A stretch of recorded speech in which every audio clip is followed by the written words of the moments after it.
ጤና ስለተከበራችሁ የብሬዲዮ ቤተሰቦችና አድማጮች ዕለቱን ዜናዎችን እናሰማችኋለን። ዜናው የምናሰማችሁን ሀብታሙ አስፋና ታምሩ ግዳን ባለንበት ሰዓት አቆጣጠር የዛሬ የካቲት 4 ቀን 2018 ዓ.ም ዜናውን ከማሰማታችን በፊት አርዕስተ ዜናውን እናስቀድማለን።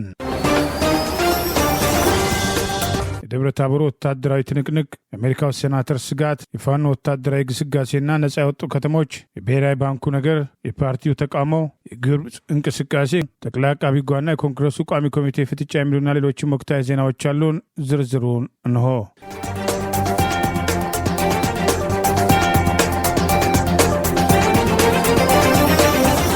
በደብረ ታቦርና ዙሪያ የፋኖ አንድነት በተግባር የታየበት ውጊያ በማድረግ በጠላት ላይ ከፍተኛ ኪሳራ በማድረስ ድል መቀዳጀታቸውን የአማራ ፋኖ ብሔራዊ ንቅናቄ አስታወቀ። የአማራ ፋኖ ብሔራዊ ንቅናቄ በላይ ዘለቀ ዕዝ ሜጀር ጀነራል ውባንታ ባተ አንደኛ ኮር እንዲሁም ከአፋብን ጎንደር ጠቅላይ ግዛት ዕዝ 206ኛ እና 204ኛ ኮሮች በተናበበና በተቀናጀ መንገድ ከደብረ ታቦር ሙያና ቴክኒክ እስከ ፋርጣ ወረዳ ዙሪያ የነበረ የጠላት ምሽግን በመሰባበር በአገዛዙ ስልጣን አስጠባቂ ጦር ላይ ከፍተኛ ሰባይና ቁሳይ ኪሳራ በማድረስ ታላቅ ድል የተቀዳጁ ሲሆን የፋኖ እውነተኛ አንድነት በተግባር የተረጋገጠበት ወታደራዊ ውሎ እንደነበር ተገለጸ። ዛሬ የካቲት 4 ቀን 2018 ዓ.ም የተጠና ዕቅድ በማዘጋጀት ሜጀር ጀነራል ውባንታ ባተ ተወርዋሪ ክፍለ ጦርና የጉና ክፍለ ጦር ገብረ መስቀል ብርጌድ አካል የሆነችው ጣይቱ ሻለቃ በጋራ ሌሊቱ 4 ሰዓት ጀምሮ ሌሊቱን የደብረ ታቦር ከተማ ቁልፍ ቦታዎችን ተቆጣጥረው ያለ ተኩስ ያገዛዙ ወታደሮችን ሲያፈራርሱ ያደሩ ሲሆን ውጊያው ከማለዳው ይነጋስጋ ሲል ተጀምሮ እስከ ጠዋቱ 3 ሰዓት ከ20 ድረስ ደብረ ታቦር የከተመውን ያገዛዙን ስልጣን አስጠባቂ ጦር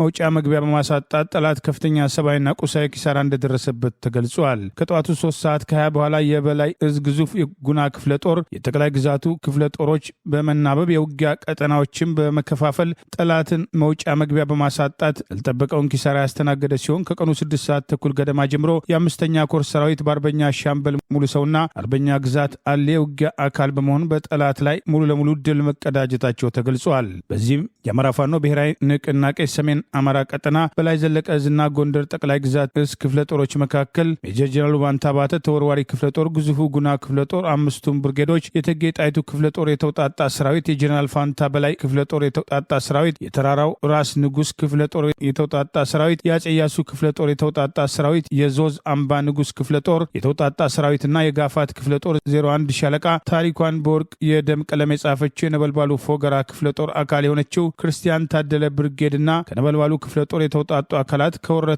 እስከ ዓለም ሳጋ ድረስ በመሸፈን ጠላትን መውጫ መግቢያ በማሳጣት ከፍተኛ ድል መቀዳጀታቸው ተገልጸዋል። የአገዛዙ ዙፋን ጠባቂ ቅጥረኞች ከ13 ወረዳ የነበረውን የአድማ ብተና ሚሊሻ ፖሊስና ከሁሉም ወረዳ የተሰባሰበውን ከሃዲ ወዶ ገብን ከቀኑ 5 ሰዓት ተኩል ጀምሮ በመጀመሪያው ዙር ከባህር ዳር የመጣ 250 በላይ የአገዛዙ ስልጣን አስጠባቂ ጦር ከ200 በላይ አድማ ብተናና ከ60 በላይ ወዶ ገብ ከሃዲ የጸዳሉ አጃቢዎች ከ2 ዙ 23 ከ2 ዲሽቃ ከሞርተር 120 ጋር በማሰለፍ ከባህር ዳር የመጣው 54 ተሽከርካሪ ስልጣን አስጠባቂ ጦር 3 መድፍ 2 ታንክ ከ17 በላይ ዲሽቃ የተሰለፈበት ቢሆንም በሶስተኛ ግንባር ጋርኖ በ10 ተሽከርካሪ የመጣ ያገዛዙ ስልጣን አስጠባቂ ጦርና በአራተኛው ግንባር ከአዲስ ዘመን የመጣው አድማ ብተና በማሰለፍ ጠላት የተፍጨረጨረ ቢሆንም የጀግኖችን በትር መቋቋም አቅቷቸው በርካቶች የተማረኩበት ሙትና ቁስለኛ የሆኑበት ወታደራዊ ውሎ በፋኖ ድል መጠናቀቁ ተገልጿል። የአማራ ፋኖ ብሔራዊ ንቅናቄ ሰሜን አማራ ቀጠና በላይ ዘለቀ ዕዝና ጎንደር ጠቅላይ ግዛት ዕዝ በጋራ በስፋት የመጣውን ስልጣን አስጠባቂ ወራሪ ሰራዊት መደበኛ ውጊያ ገጥመው አገዛዙ የሰራቸው የኮንክሪት ምሽጎች በመሰባበር ድል መቀዳጀታቸው ተገልጿል። ለአገዛዙ እጁን በመስጠት የአማራ ሕዝብን የካደው ጸዳሉ ደሴ ወደ አለም በር ከቀኑ 11 ሰዓት ተኩል መምጣቱን መረጃ የደረሳቸው የሜጀር ጀነራል ውባንታ ባተ ተወርዋሪ ክፍለ ጦር በፍጥነት ወደ ቦታው አምርተው ከበባ በመፈጸም ጸዳሉ ደሴና አገዛዙ ስልጣን አስጠባቂ ጦር ወደ ባህር ዳር እንዲፈረጥጡ የተገደዱ ቢሆንም ይዘውት የመጡት ጀሌ ዋጋ መክፈሉ ተገልጿል። ከምሽቱ 1 ሰዓት ጸዳሉ ደሴ ከመማረክ ያመለጠ ቢሆንም ሙሉ ቀናት በተደረገው አውደ ውጊያ ከሁሉም ሰራዊት የተማረከው ቅጥረኛ መሳሪያ ተኳሽና ቁስ በዝርዝር ተጨማሪ ሪፖርት ይፋ እንደሚያደርግ የአማራ ፋኖ ብሔራዊ ንቅናቄ ሜጀር ጀነራል ውባንታ ባተ አንደኛ ኮር ህዝብ ግንኙነት ኃላፊ አርበኛ ሀቅ ያለው ጸጋ ዛሬ የካቲት 4 ቀን 2018 ይፋ ባደረገው በዚሁ መረጃ ገልጿል። ኢትዮጵያ ለሱዳን ፈጥኖ ደራሽ ኃይል ታጣቂዎች በቤንሻንጉል ጉሙዝ ክልል ውስጥ የስልጠና ካምፕ ገንብታለች ሲል ሮይተርስ የዜና አገልግሎት የምርመራ ዘገባ ማውጣቱን ተከትሎ የአሜሪካ ስቴት የሴኔት የውጭ ግንኙነት ኮሚቴ ሰብሳቢው ድርጊቱን የሚያስከትለውን መዘዝም እንደሚኖርም አስጠነቀቁ። በሮይተርስ የምርመራ ዘገባ ላይ ስሟ የተካተተው የተባበሩት አረብ ኤሚሬት ውንጀላውን አስተባበለች። ሴናተር ረሽም በማህበራዊ ትስስር ገጻቸው ባሰፈሩት መልእክት በኢትዮጵያ ውስጥ በተባበሩት አረብ ኤሚሬት የሚደገፍም በዘር ማጥፋት ለተሰማሩ የፈጥኖ ደራሽ ኃይሎች ወይም አርኤስኤፍ የሚያገለግል የማሰልጠኛ ማዕከል መኖሩን እንዲሁም በሶማሌላንድ በኩል የሎጂስቲክ መስመር ሊኖር እንደሚችል የሚገልጹ ሪፖርቶች አሳስበውኛልም ብለዋል። ሴናተሩ አክለውም እንዲህ አይነቱ ድርጊት ሁኔታውን ይበልጥ የሚያስባብስ በመሆኑ የፈጥኖ ደራሽ ኃይሉን የውጭ አገር የሽብርተኛ ድርጅት አድርጎ ለመሰየም ተጨማሪ ምክንያት ይሆናል፣ እንዲሁም የውክልና ድጋፍ ለሚያደርጉ አካላት መዘዝ ያስከትላልም ሲሉ አስጠንቅቀዋል። በአሜሪካ አይዳሆ ግዛት የሪፐብሊካን ፓርቲ የህዝብ እንደራሴ የሆኑትም ሴናተር ጄምስ ሮሴች ይህንን ያሉት ሮይተርስ በቅርቡ ኢትዮጵያ በሱዳን ድንበር አቅራቢያ በሚገኘው በቤንሻንጉል ጉሙዝ ክልል የፈጥኖ ደራሽ ታጣቂዎችን የምታሰለጥንበትም ካምፕ ገንብታለችም ሲል ሮይተርስ የዜና አገልግሎት የምርመራ ዘገባ ማውጣቱን ተከትሎ መሆኑም ታውቋል። ዘገባው የመንግስት ምንጮችን፣ ዲፕሎማቶችና የደህንነት ባልደረቦችን ቃለ መጠይቅ በማድረግ እንዲሁም የሳተላይት ምስሎችን በመጠቀም ባወጣው የምርመራ ዘገባ ካምፑ የሚገኘው በሱዳን ድንበር አቅራቢያ በቤንሻንጉል ጉሙዝ ክልል መሆኑን ጠቅሶ ካምፑ በሱዳን ለሚካሄደው ውጊያ ለፈጥኖ ደራሽ ኃይል አዳዲስ ምልምሎችን ሊያቀርብ እንደሚችል ጠቁሟል። የኢትዮጵያ ባለስልጣናት እስካሁን ድረስ ለቀረበው ክስ ይፋዊ ምላሽም አልሰጡም። እንደ ሮይተርስ ዘገባ አንድ ከፍተኛ የኢትዮጵያ መንግስት ባለስልጣን ጨምሮ 8 ምንጮች የቦታውን ግንባታ የተባበሩት አረብ ኤሚሬት በገንዘብ ረድታለች፣ የሎጂስቲክና የስልጠና ድጋፍም አድርጋለችም ብለዋል። ይህ በዚህ እንዳለ የሮይተርስ የምርመራ ዘገባን ተከትሎ የተባበሩት አረብ ኤሚሬት ለቢቢሲ በሰጠችው ምላሽ ማንኛውንም የጦር መሳሪያም፣ ሰው አልባ አውሮፕላን ወይም ድሮን፣ ጥይትም፣ የጦር ተሽከርካሪዎችን የመሳሰሉትን በቀጥታም ሆነ በተዘዋዋሪ ለሱዳኑ ታጣቂ ቡድን አርኤስኤፍ እንዳልሰጠችም በሱዳን የእርስ በርስ ጦርነት ውስጥም ተሳታፊ እንዳልሆነችም አቋሟን ገልጻለችም ብሏል። ቴድሮስ በተለያዩ ግንባሮች በጠላት ላይ ወሰደውን ወታደራዊ እርምጃ ተከትሎ ድል መቀዳጀቱን አስታወቀ። በርካታ ቀጠና አስለቅቆ ነጻ ማድረጉንም ገልጿል። የአማራ ፋኖ ብሔራዊ ንቅናቄ ምዕራብ አማራ ቀጠና ቴድሮስ ዛሬ የካቲት 4 ቀን 2018 ዓ.ም በተለያዩ ግንባሮች የነበሩ ውጊያዎችን መሰረት አድርጎ ባወጣው መረጃ በርከት ያሉ ቀጠናዎችን ማስለቀቁን፣ በጠላት ላይ ከፍተኛ ሰብአዊና ቁሳዊ ኪሳራ በማድረስ ድል መቀዳጀቱን አስታውቋል። ቴድሮስ 102ኛ ኮር በርካታ ቀጠና ማስለቀቁን የጠቀሰው መረጃ በባህር ዳር ዙሪያ በተደረገው ኦፕሬሽን ጭስ አባ፣ ደና ማርያም፣ አንዳሳ፣ ጎንባት ሲለቀቁ በአዴት ቀጠና ደግሞ ዴንሳ ባታ ካረመኔው ስልጣን አስጠባቂ ወራሪ ሰራዊት ነጻ መሆኗን ገልጿል። በእዙ 206ኛ ኮር ጃማ ከተማ ላይ ድል መቀዳጀቱን ያስታወሰው መረጃ በአንከር ከተማ በቅርብ ርቀት በምትገኘው ጃማ ከተማ ላይ ጥቃት የፈጸመው 34ኛ ክፍለ ጦር ድልን በጠላት ላይ መቀዳጀቱን ገልጿል። በውጊያ ወረዳ አመራር የሆነው አዲሱ አለምነህን ጨምሮ በርካቶች መደምሰሳቸውን ገልጸዋል። በሌላ በኩል ጠላት በደረሰበት ምክንያት እየከዳ ፋኖን መቀላቀሉን መቀጠሉን የጠቀሰው መረጃ 6 ያገዛዙ ስልጣን አስጠባቂ ሰራዊት አባላት ከነሙሉ የቡድን መሳሪያቸው መቀላቀላቸውን፣ 3ቱ 201ኛ ኮር፣ 2ቱ 206ኛ ኮር፣ አንዱ ደግሞ 102ኛ ኮርን መቀላቀሉን ጭምር አስታውቋል። ሌላ ግንባር 109ኛ ኮር 88ኛ ክፍለ ጦር በጠላት ላይ ሰብአዊና ቁሳዊ ኪሳራ ያደረሰበት ውጊያ ዛሬ የካቲት 4 ቀን 2018 ዓ.ም ከምዕራብ ጎጃም ቡሬ ዙሪያ ወረዳ ቁጭ ከተማ በመሸገው ስልጣን አስጠባቂ ወራሪ ሰራዊት ላይ የሰነዘረውን ጥቃት ተከትሎ ድል መቀዳጀቱን አስታውቋል። የአገዛዙ ዘራፊና ጨፍጫፊ ሰራዊት ወደ ወንበርማ ወረዳ ወይንማ ቀበሌ የተለመደ አርሶ አደሩ ላይ ዘረፋ ተግባሩን ለመፈጸም ከንጋቱ 11 ሰዓት ተኩል ጀምሮ እየተንቀሳቀሰ መሆኑን ያስታወሰው መረጃ የጠላት መቅጫ ይበገሬው ፋኖ ብሔራዊ ንቅናቄ ቴድሮስ 109ኛ ኮር 88ኛ ክፍለ ጦር በፈርጣማ ክንዱ ጠላትን በመደቆስ የቀረ ኃይሉ ፈርጥጦ ተመልሶ ቀበረው ጉድጓድ መግባቱን ይኸው መረጃ ገልጸዋል። በእንዲህ እንዳለ ትላንት የካቲት 3 ቀን 2018 ዓ.ም የክፍለ ጦሯ ኮማንዶ ዩኒት 5ኛ ሻለቃ ሸንዲ ከተማ የመሸገውን የጠላት ኃይል ከኩለ ቀን በኋላ ካምፕ ላይ ያለ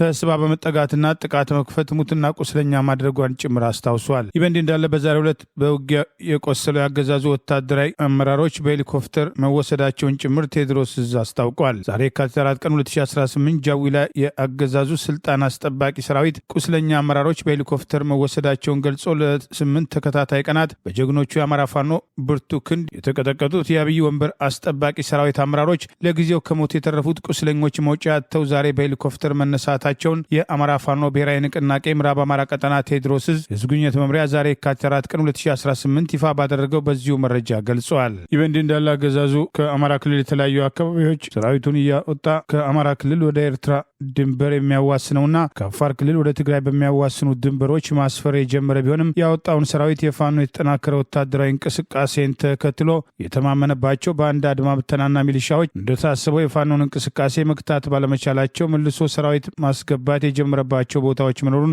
የሚጠቅሱ መረጃዎች ወጥተዋል። የአገዛዙ ወታደራዊ አዛዦች በክልሉ የፖለቲካና የጸጥታ አመራሮች ላይ እየደረሰባቸው ያለውን ሽንፈት ተከትሎ ወቀሳና ክስ ማቅረባቸውን ይህኑ ተከትሎ ሹምሽርና በአንዳንድ አመራሮች ላይም እርስ በርስ የመመታታት እርምጃ ሊኖር እንደሚችል ከክልሉ የሚወጡ ተጨማሪ መረጃዎች ይገልጻሉ። የኢትዮጵያ ብሔራዊ ባንክ የውጭ ምንዛሬ እንቅስቃሴና ዝውውር ላይ የጣላቸውን አብዛኞቹ ገደቦችን ማንሳቱ ገንቢ እርምጃ ቢሆንም ነገር ግን በኢኮኖሚ ውስጥ ስር የሰደደውን የመንግስት ሚና በልኩ በመገደብ ኢኮኖሚውን ከመንግስትም ቁጥጥርና ጣልቃ ገብነት ነጻ ከማድረግ አኳያም ብዙ መጓዝ ይቀራል ሲሉ የምጣኔ ሀብት ባለሙያው አቶ ሙሼ ሰሙ አስተያየታቸውን ገለጹ።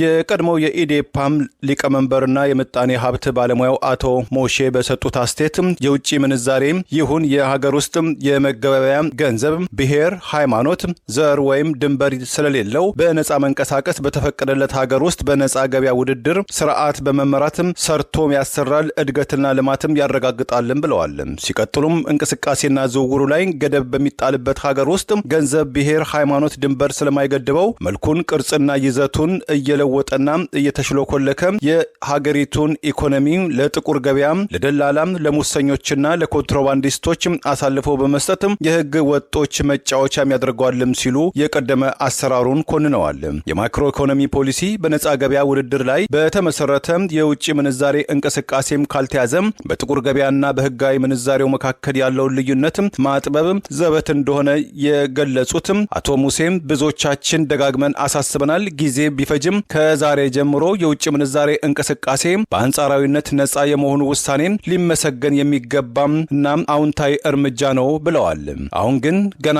ብዙ ይቀረናል ያሉት አቶ ሙሴ የኢትዮጵያ ኢኮኖሚ በነጻ ገበያ ውድድር ስርዓት የሚመራና ከመንግስት ተጽዕኖ የተላቀቀ እስኪሆን ድረስ ጥረታችን መቀጠል አለበት ሲሉም ምክረ ሀሳባቸውን አቅርበዋል። በውጭ ምንዛሬ ቁጥጥር ላይ ከፍተኛ ማሻሻያ ማድረጉን ያስታወቀው የኢትዮጵያ ብሔራዊ ባንክ የአገሪቱ የውጭ ምንዛሬ ገበያ ይበልጥ ነጻ ለማድረግና የንግድ እንቅስቃሴውን ለማቀላጠፍ ባለው ገደቦችን የሚያነሱ 19 አዳዲስ መመሪያዎችን ይፋ ማድረጉን አስታውቋል። ለአገልግሎት ላኪዎች የሰጠ መልእክት በማለት ባወጣው መግለጫ ከዚህ ቀደም የነበረውን ገደብ ተነስቶ የአገልግሎት ዘርፍ ላኪዎች ወይም ሰርቪስም ኤክስፖርተርስም ያገኙትን የውጭ ምንዛሬ ገቢ 100% ላልተወሰነ ጊዜ በዝግ አካውንታቸው ማስቀመጥ እንደሚችሉም ፈቅዶላቸዋል። የቤተሰብ ድጋፍና የውጭ ክፍያን በተመለከተ ኢትዮጵያን የውጭ ምንዛሬ አካውንት ካላቸው ለቤተሰቦቻቸው የትምህርትና የሕክምና ወጪዎችን በቀጥታ መክፈል የሚችሉ ሲሆን እስከ 3000 የአሜሪካን ዶላር የሚደርስ የገንዘብ ልውውጥ ወይም ሬሜታንስ ወደ ውጪ ሀገር መላክም ይፈቀድላቸዋልም ብለዋል።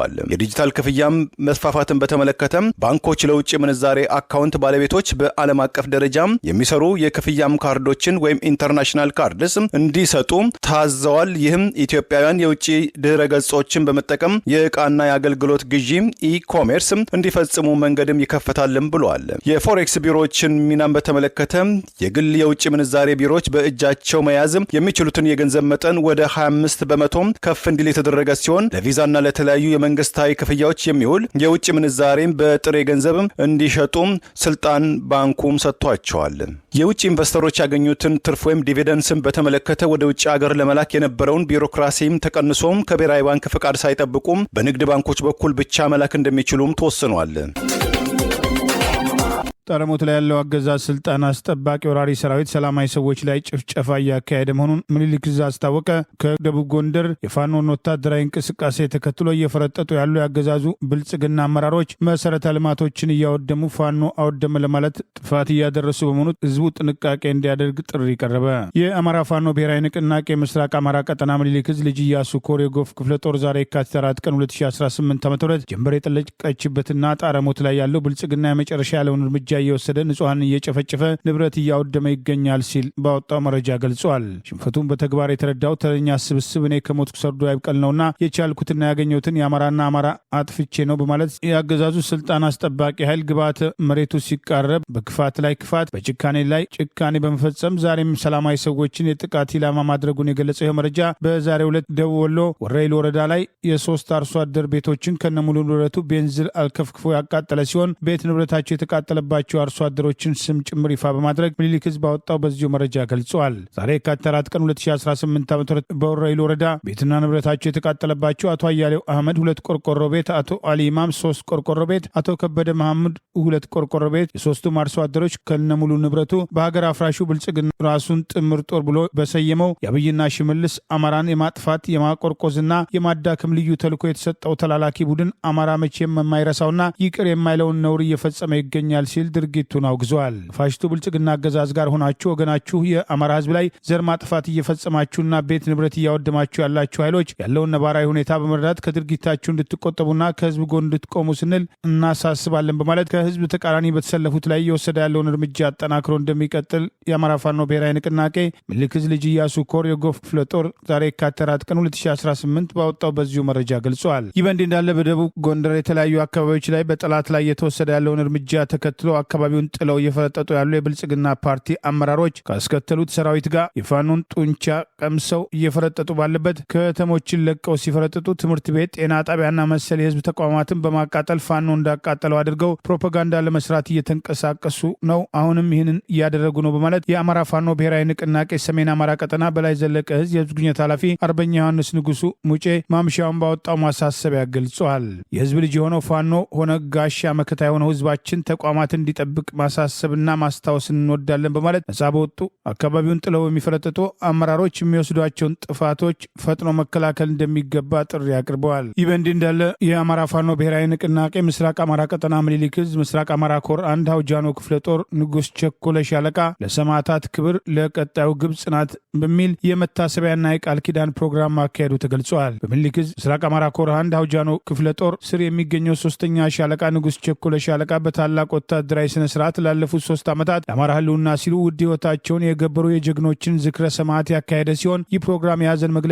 ሳይሆን ጀግና ይሰዋል፣ ትግል ይቀጥላል የሚለው የጸና እምነት በተግባር የተረጋገጠበት የታሪክ መድረክ እንደነበርም ገልጿል። የጀግኖች ገድልና የከፈሉት ዋጋ ባለፉት 3 ዓመታት በየመድረኩና በየውጊያ አውደ ግንባሩ ለአማራ ህዝብ ክብርና ማንነት ሲሉ የወደቁ ሰማዕታት በደማቸው የጻፉት ገድል ዛሬም በሻለቃው አባላት ዘንድ በከፍተኛ አክብሮት መነሳቱም ተገልጿል። ሰማዕታቱ የከፈሉት ዋጋ ለዛሬው ጥንካሬያችን መሰረት ነው በሚል መንፈስ ሻለቃው የራሱን አደራ ለመሸከም ያለውን ዝግጁነት ማሳየቱን እያንዳንዱ ሰማዕት የወደቀው ለትልቅ ዓላማ መሆኑና ያ ዓላማ ዛሬ በጓዶቻቸው ትከሻ ላይ በጽናት መቀጠሉ ጭምር በመግለጽ ሰማዕታቱ ተከብረው በፋኖ አባላቱም ቃል ኪዳን የዓላማ ጽናት ሰማዕታቱ የወደቁለትን የአማራ ነጻነት ግብ ለማድረስ እስከ መጨረሻው ለመታገል አዲስ መንፈስ ካለፈው ትግል ልምድ በመቅሰም በአዲስ ወታደራዊ ወኔና ስነ ልቦና ወደ ቀጣዩ ምዕራፍ ለመሸጋገር ለአማራ ህዝብ ነጻነትና ህልውና ሲባል አስፈላጊውን ሁሉ ለመክፈል ዳግም ራስን ማዘጋጀታቸውን በዚሁ ቃል ኪዳን መግባታቸውን የአማራ ፋኖ ብሔራዊ ንቅናቄ ምስራቅ አማራ ኮር አንድ አውጃኖ ክፍለ ጦር ህዝብ ግንኙነት አርበኛ አሰፋ መለሰ ዛሬ የካቲት 4 ቀን 2018 ባወጣው ተጨማሪ መረጃ ገልጸዋል።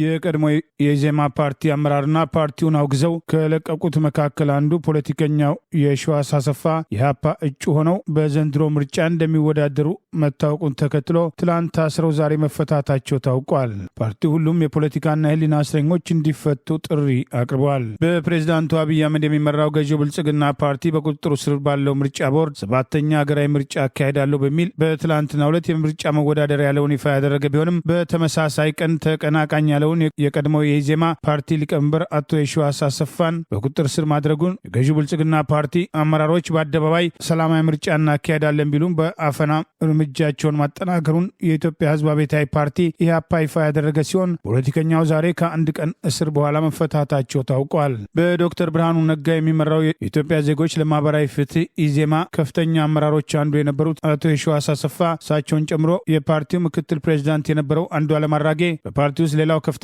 አመራር ሀብታሙ ኪታባና ሌሎችም ፓርቲውን በማውገዝ ለቀው ከወጡ በኋላ በ2016 ዓ.ም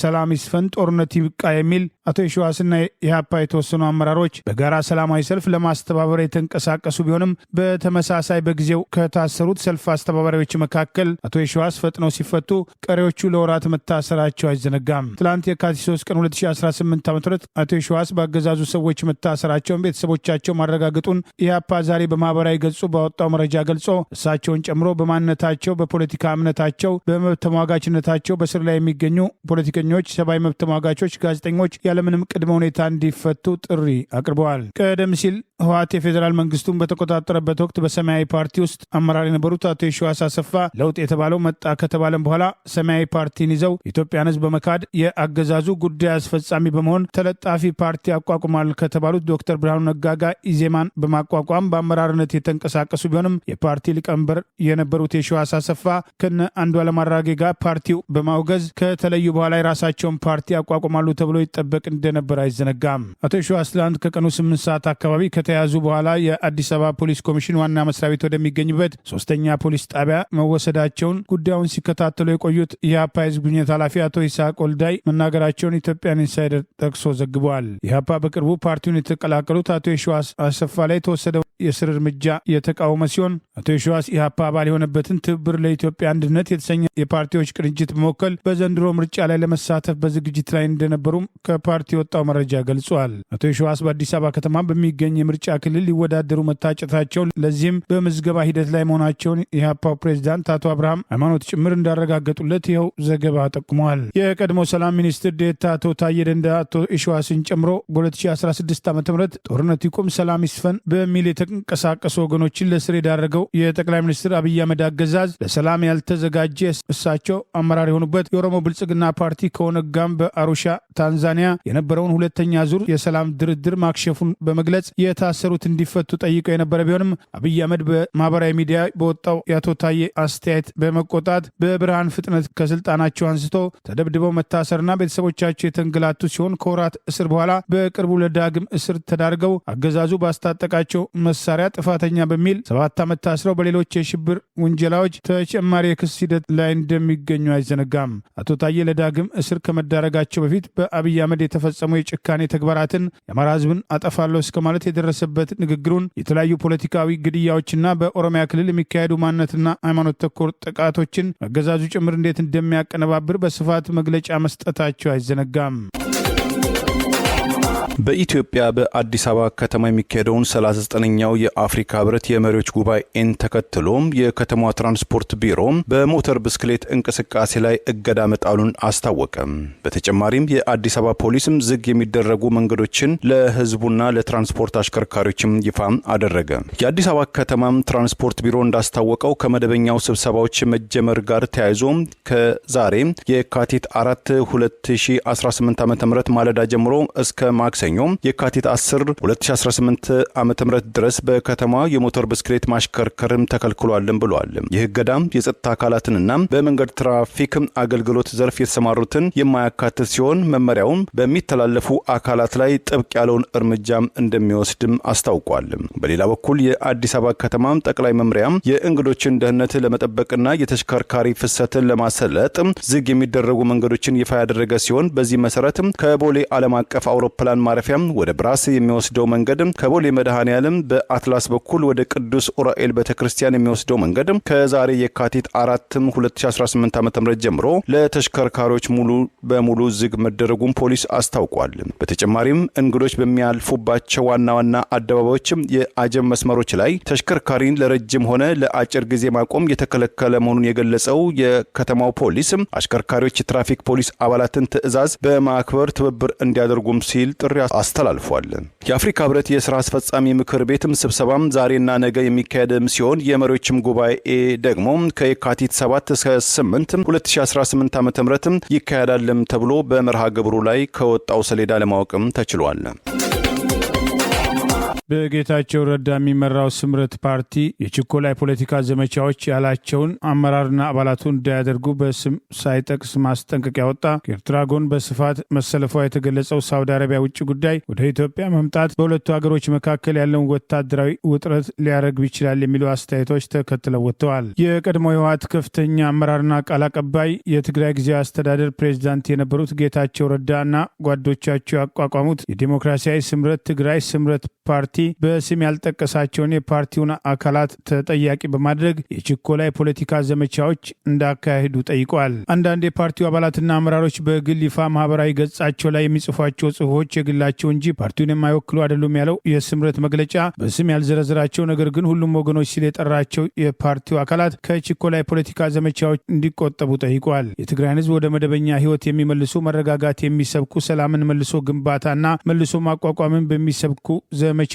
ብቻ እንዲተኮር ጥሪ ያቀርባሉ ያለ ሲሆን በአብይ አህመድ ከኋላ ይደገፋል የሚባለው ስምረት ፓርቲ በቅርቡ የዚሁ ፓርቲ የፖለቲካ አመራር ከጀርባ ይመራዋል የሚባለው የትግራይ ሰላም ሰራዊት ከአብይ ጦር ጋር ግንባር ፈጥሮ ወደ ትግራይ ዘልቆ በመግባት የህወሓት መሪዎች የሚያዙትን የህወሓት ታጣቂዎች ጋር ውጊያ ሊከፍት ይችላል የሚል ስጋት ባየለበት በዚህ ወቅት ፓርቲው ባወጣው መግለጫ አመራርና አባላቱ የሚያራምዱት ሳይሆን የኔ አቋም በማህበራዊ ገጽ የማወጣው ብቻ ነው ሲል አስታውቋል። በህዝባችን ላይ የተጋረጡ ውስብስብ ችግሮች በሰላማዊና ዲሞክራሲያዊ ትግል በሁሉም ጎሳዎች ላይ ያተኮረ ውይይት በማድረግ ሊፈቱ እንደሚገባ ጥብቅ ያምናሉ ያለው ስምረት ፓርቲ የፓርቲው ፕሬዝዳንት ጌታቸው ረዳን ጨምሮ ሌሎች አመራር አባላት በግል ማህበራዊ መገናኛ ዘዴዎቻቸው በህትመት ውጤቶችና ድረገጾች ላይ የተለያዩ ጽሁፎችን ሲያሰራጩ እንደነበር በተለይም የህወሓት አመራር የፕሪቶሪያ ስምምነት መጣሱና ለጦርነት መዘጋጀቱን ትንኮሳ ማድረጉን ቀደም ሲል ይኸው ፓርቲ መግለጫ አውጥቶ የነበረ ሲሆን ተመሳሳይ ውንጀላ ያካተተና የትግራይን ህዝብ ችግር ውስጥ ለመጣል ህወሓት እየወሰዳቸው ያሉ ወታደራዊ ትንኮሳዎችን የቀጠናውን ሁኔታና የፕሪቶሪያን ሰላም ስምምነት መሰረት በማድረግ ጌታቸው ረዳ በቅርቡ አዲስ አበባ ስለሚታተመው ፎርቹን እንግሊዝኛ ጋዜጣ ዘለግ ያለ ጽሁፍ ማውጣቱም ፓርቲው የችኮላ ሲል ከገለጸው መግለጫ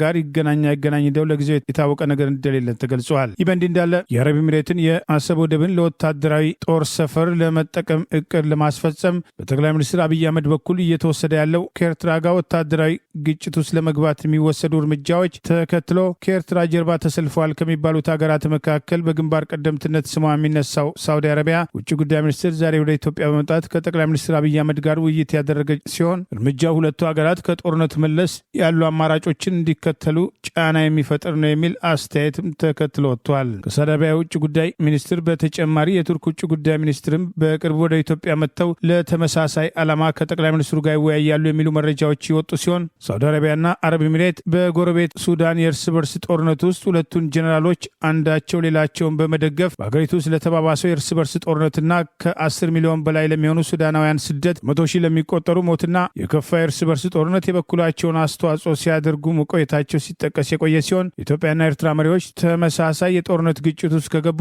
ሁለቱ ሀገራት ከጀርባ ያላቸውን ዘመናዊ ትጥቅ በገፍ በማቅረብ አገራቱ የእነዚህ አገራት የጦርነት ቀጠና ይሆናሉ የሚል ስጋት በስፋት ሲነሳ መቆየቱ አይዘነጋም። ሳውዲ አረቢያና አረብ ኤሚሬት የመን ውስጥ የሚደግፏቸው ኃይሎችን ተገን በማድረግ ሳውዲ የምትደግፈውን ኃይል በመርዳት በአረብ ኤሚሬት ወታደራዊ ይዞታ ላይ በየመን ጥቃት በመሰንዘር አረብ ኤሚሬት ከየመን ተጠርጋ እንድትወጣ ከፍተኛ አስተዋጽኦ ማድረጓ ተደጋግሞ ሲጠቀስ ቆይተዋል። ጠቅላይ ሚኒስትር አብይ አህመድ ስልጣን ላይ በወጡ ማግስት ከኤርትራ መንግስት ጋር ሰላም አውርጃለሁ ባሉ ጊዜ የሳውዲው ንጉሥ በቤተ መንግስታቸው ጥሪ በማድረግ ሁለቱን መሪዎች መሸለማቸው አይዘነጋም። የኢትዮጵያ ብሮድካስቲንግ ሰርቪስ ወይም የኢቢኤስም ቴሌቪዥን ጣምራ መስራችና የቀድሞ ዋና ስራ አስኪያጅ አቶ አማን ፍስሐ ጽዮን ባደረባቸው ህመም ዛሬ ከዚህ ዓለም በሞት መለየታቸው ተገለጸ። ኢቢኤስም ቴሌቪዥን ጣቢያን የዛሬ 18 ዓመት እንደ ፈረንጆቹ አቆጣጠር በ2008 በአሜሪካም ሲልቨር ስፕሪንግ ሜሪላንድ ግዛት ውስጥ የቆረቆሩት አቶ አማን በአብዛኛው በመዝናኛና በማህበራዊ ጉዳዮች ላይ የሚያተኩረው የኢቢኤስም ቴሌቪዥን ጣቢያን በአገር ቤት ና በውጭ አገር በሚኖሩ ትውልደ ኢትዮጵያንና ኢትዮጵያውያን መካከል የመገናኛ ድልድይ በመፍጠር የተሳካም የሚዲያና የቢዝነስም ሰው ለመሆን መብቃታቸውን በርካታዎች ይመሰክራሉ። ለዚህም ይመስላል በሐምሌ ወይም በፈረንጆቹ ጁላይ 27 2013 ኤሮፓ አቆጣጠር በዋሽንግተን ዲሲ በተካሄደ 8ኛው የኢትዮጵያን ዲያስፖራ ቢዝነስ ፎረም ላይ በተካሄደ ዓመታዊ የሽልማት ፕሮግራም ላይ ሽልማት እንደተሰጣቸው መረጃዎችም ያመለክታሉ። ኢቢኤስም ቴሌቪዥን ዛሬ ባወጣው መግለጫ የቴሌቪዥን ጣቢያው አምራ መስራች የነበሩት አቶ አማን ፍስሐ ጽዮን በኢትዮጵያ ሚዲያ ውስጥ የማይተካ ሚና የተጫወቱ ለኢቢኤስ ስኬት ጉልህ አስተዋጽኦ ያበረከቱ አስደናቂ ራዕይ የነበራቸው የራሳቸው ከዚህ ዓለም በሞት መለየት እንደ ቤተሰብና እንደ ተቋም ከፍተኛ ጉዳት መሆኑን ገልጾ የአቶ አማን ራዕይ ይቀጥላልን ብለዋል። በተለይ የመንግስታዊ ሳንሱርድ በበዛበት በበርካታ ዘንድ ባህል በሆነባት የዛሬቱ ኢትዮጵያ ውስጥ የፖለቲካ አየሩን መዳሰስ ተወት በማድረግ በአመዛኙ በማህበራዊ ኑሮ መዝናኛና ባህላዊ ጉዳዮች ላይ የሚያተኩረው ኢቢኤስ በአቶ አማን አመራር በአገር ውስጥም ሆነ ከአገር ቤት ውጪ በሚገኙ ኢትዮጵያን ተኮር የቴሌቪዥን ጣቢያዎች መካከል ከፍተኛ ተከታዮች ካፈሩት ተርታም እንደሚጠቀስም ይነገራል። የአቶ አማን ዜና እረፍትን ተከትሎ በርካታዎች የሐዘን መግለጫዎችን በማሰማት ላይ የሚገኙ ሲሆን የቀብር ስነ ስርዓታቸውን በተመለከተ የተቆረጠ ቀን ባይኖርም የቴሌቪዥን ጣቢያው ግን የአቶ አማን ሌጋሲን በማስከበር ስርጭቱን እንቀጥላለን ብሏል። ኢቢኤስም ቴሌቪዥን በሄለን መስፍን ወይም ሄለን ሾው አዘጋጅ ጋር በጣምራ የመሰረቱትም አቶ አማን የቴሌቪዥን ጣቢያውን ለ15 ዓመታት በአመራርነት መምራታቸው ከቅርበትም ካላቸው መረጃዎች ለማወቅም ተችሏል። የአሜሪካ ጠቅላይ አቃቢ ሕግ የፕሬዝዳንት ዶናልድ ትራምፕ ተቀናቃኞችን ለማጥቃት ተንቀሳቅሰዋል። ፕሬዝዳንቱን ጨምሮ በርካታ ታዋቂ ሰዎች የተጋለጡበትን የታዋቂው ኤፕስቲን ሰነዶች ውስጥ ፕሬዝዳንቱና ሌሎች ያላቸውን ሚና ተገን በማድረግ የሕግ አውጪዎችን ለማሸማቀቅ መሞከራቸውን ጨምሮ የተለያዩ ወቀሳ ቀርቦባቸዋል። የተጋጋለ ምልልስ ተደርገዋል። የአሜሪካ ጠቅላይ አቃቢ ሕግ ፓም ቦንዲ የአሜሪካ ሕዝብ ተወካይ ኮንግረስ የሕግ ጉዳይ ቋሚ ኮሚቴ ፊት ቀርበው በርካታ ታዋቂ ሰዎችን ጨምሮ ፕሬዝዳንቱ ጭምር በስም የተጠቀሱበት የኤፕስቲን ሰነዶችን በተመለከተ አስተያየት በሰጡና መረጃዎችን መሰረት አድርገው በተንቀሳቀሱ የህግ አውጪዎችን ለማሸማቀቅ ተንቀሳቅሰዋል በሚል ወቀሳና ጥያቄ ቀርቦላቸዋል። ጠቅላይ አቃቢ ሕግ ፓም ቦንዲ ዛሬ ኮንግረስ የህግ ጉዳይ ቋሚ ኮሚቴ ፊት ቀርበው በጄፍሪ ኤፕስቲን ፋይሎች ጋር በተያያዘ ፕሬዝዳንት ዶናልድ ትራምፕ እንዲመረመሩ ጥያቄ ባቀረቡ ፖለቲካ ተቀናቃኞቻቸው ላይ እንዲሁም ከኢሚግሬሽን ዘመቻ ጋር በተገናኘ በሚኒሶታ በኢሚግሬሽን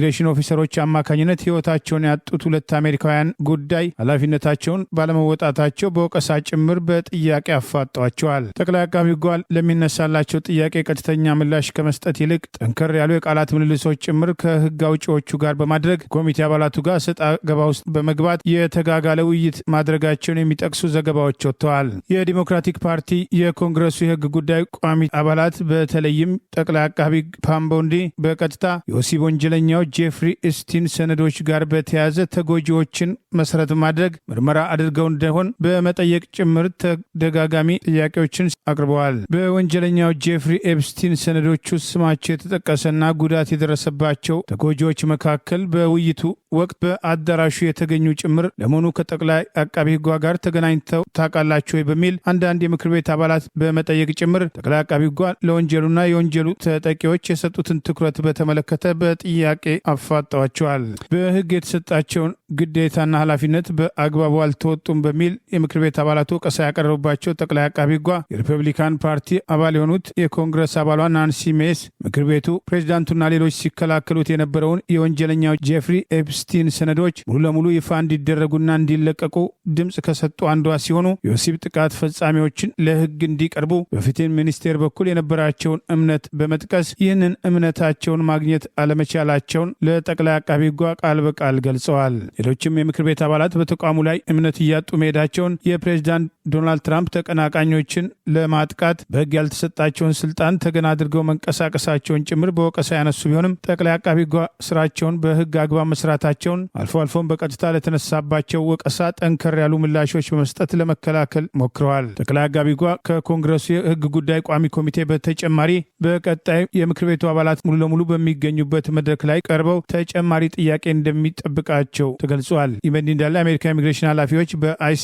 ስለተገደሉት አሜሪካውያን ለመናገር ፈቃደኛ ባይሆኑም ትላንት እነሱም በተመሳሳይ በምክር ቤት ውስጥ ቀርበው ቃላቸውን ሰጥተዋል። የፕሬዚዳንት ትራምፕ ከፍተኛ ባለስልጣናት በኢሚግሬሽን ተቆጣጣሪዎች ስለተገደሉት 2 አሜሪካውያን አስተያየት ለመስጠት ፈቃደኛ ባይሆኑም ባለስልጣናቱ ኮንግረስ ፊት ቀርበው ጥያቄ በቀረበላቸው ወቅት የፕሬዚዳንቱ የኢሚግሬሽን አጀንዳ በመደገፍ የተከላከሉ ሲሆን የታዘዝነውን ፈጽመናል በማለት በኢሚግሬሽን ዘመቻ የተወሰዱ እርምጃዎች ሁሉ የፕሬዚዳንቱ ትዕዛዝ መሆናቸውን ገልጸዋል። ግድያውን በተመለከተ በተመለከተ በቀጥታ አስተያየት መስጠት ባለመፈለግ ሌሎች የዘመቻው እንቅስቃሴዎችን ከኢሚግሬሽን ኦፊሰሮችና ከድንበር ጠባቂዎች መካከል ምን ያህሉ ካሜራ እንዳላቸው ጭምር ተጠይቀው አንዳንዶቹ በቀጥታ ቁጥር ከመጥቀስ የተቆጠቡ ቢሆንም ካሜራ ማድረጋቸውን የተናገሩት ካሉት አባላት ጋር ሲነጻጸር አነስተኛ መሆኑም ተጠቅሷል። አሌክስ ፕሪቲና ሬኒ ጉድ ሁለቱ አሜሪካውያን በሚኒሶታ በኢሚግሬሽንና ጉምሩክ ተቆጣጣሪዎች መገደላቸውን ተከትሎ ህዝባዊ ቁጣ የተቀሰቀሰ ሲሆን የዲሞክራቲክ ፓርቲ የሁለቱ ምክር ቤት አባላት በአሜሪካ የአገር ውስጥ ጉዳይ መስሪያ ቤት ስር ነቀል ለውጥ እንዲደረግ ግና ስርዓት ያልተከተለው የኢሚግሬሽን ዘመቻ እንዲሻሻል የዜጎች መብት እንዲጠበቅና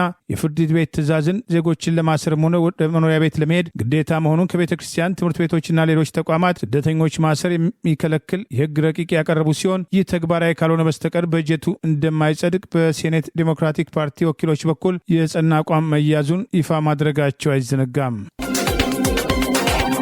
ለመጀመሪያ ጊዜ በምስራቅ ኢትዮጵያን ጎረቤት ሶማሊያ ውስጥ ወታደሮቿን ያሰፈረችው ግብጽ የሶማሊያው ፕሬዝዳንት መሐመድ ሼክ መሐመድ በተገኙበት መድረክ መቃደሾ ከተማ ውስጥ ወታደራዊ ትርኢት አሳየች። እንደ አልአረቢያም ዘገባም የኢትዮጵያና የኤርትራ ወታደራዊ ፍጥጫ የቃላት ጦርነት ባየለበት እስራኤል ለሶማሌላንድ የመጀመሪያ የአገርነት እውቅና በሰጠችበት ኢትዮጵያና የተባበሩት አረብ ኤሚሬት በጎረቤት ሱዳን የእርስ በርስ ጦርነት ውስጥ ከተቃዋሚው የፈጥኖ ደራሽ ወይም አርኤስኤፍ ጋር በማበር ተሳታፊ ናቸው የሚል ወቀሳ በሚሰማበት በዚህ ወቅት የሶማሊያ ደህንነትን እናስከብራለን ያለችው ግብጽ በአፍሪካ ህብረት ጥላ ስር የሚንቀሳቀስ የተባለ ወደ 1100 የሚቆጠር ሰራዊቷን የጦር ተሽከርካሪ መሳሪያዎቿና ሚግ 24 አውሮፕላኖቿን በመቃደሾ ምድርና ሰማይ ላይ ትርኢትም አሳይቷልም ብሏል። ዛሬ በተከናወነው ወታደራዊ ትርኢት ላይ የሶማሊያው ፕሬዝዳንት ሐሰን ሼክ መሐመድ የግብፁ የመከላከያ ሚኒስትር ቺፍ ኦፍ ስታፍ ጀነራል አብዱል ናሲር ሳኪርን ጨምሮ ከፍተኛ የሶማሊያና የግብፅ ባለስልጣናት መገኘታቸውም ተዘግቧል። በቅርቡ የሶማሊያው ፕሬዝዳንት ሐሰን ሼክ መሐመድ የተቀበለችው ግብፅ መከላከያ ሰራዊቷም አፈቀላጤ በሰጡት አስተያየት ግብፅ ሰራዊቷን ወደ ሶማሊያ መላኳም ከሶማሊያ ጋር ያላትን ታሪካዊ የተባለ ትስስር ትብብር ለማጽናት ዓለም አቀፋዊ ሰላምና መረጋጋትን ለማስፈን ነው ብሏል። እስራኤል ለሶማሊላንድ ራስ ገዝ አገራዊ እውቅና ባለፈው ታህሳስ ወይም በፈረንጆቹ ዲሴምበር 26 2025 መስጠቷን ተከትሎም እስራኤል በአፍሪካ ቀንድ ተጽዕኖ ፈጣሪነቷም ያይላል የሚል ስጋት ያደረባት ግብጽ እስከ 10,000 የሚጠጋም ወታደራዊ ኃይሏን በሶማሊያ መሬት የማስፈር እቅድ አላት የሚሉ መረጃዎች መኖሩን መቀመጫው በተባበሩት አረብ ኤሚሬት አቡዳቢ ያደረገው ዘ ናሽናል ጋዜጣም ዘገባም ዘግቦም ዛሬም በመቃደሾ የታየ ወታደራዊ ትርኢት የዚህ አካል ነው ብሎታል። እንደ ግብጽ የመከላከያ ሚኒስትር